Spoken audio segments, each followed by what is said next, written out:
Fl-aħħar 24 siegħa f'pajjiżna kienu reġistrati 59 każ ġdid ta' COVID-19 fil-waqt li fiequ 50 persuna biex bekk il-każi attivi żdiedu b'ammont marġinali u issa huma 561 il-persuni attivi bil-virus f'pajjiżna bħalissa.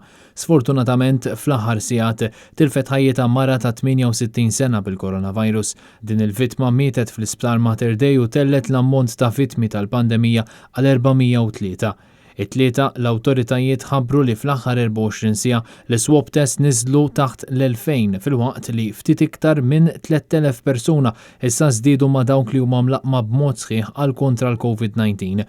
Dwar il-proċess ta' tilqim ikkummenta Charles Mallia Azzopardi, konsulent fl-Isptar Mater Dei dwar il-mart infettiv. Għadu kif ħareġ studju li qed juri li min għandu il-vaċċin u ħa il-ġiex dożi tal-vaċċin 15 wara li ħadd tieni doża, iċ-chances li hu jieħu l-infezzjoni anke jekk ma tagħmillu xejn tal-COVID jonqos b'90% li naħseb hija xi ħaġa pożittiva għax issa għandna evidenza ċara li min ħa il-vaċċin u ħadd tieni dożi huwa ħajkollu diffikultà kbira biex jgħaddi l-infezzjoni l ħadd ieħor. Waqt il-programm Net Live fuq Net Television, Mallia Azzopardi kien mistoqsi wkoll dwar kemm idum effettiv il-vaċċin għal kontra l-COVID-19. Definitely jibqa' effettiv sa 6 xhur.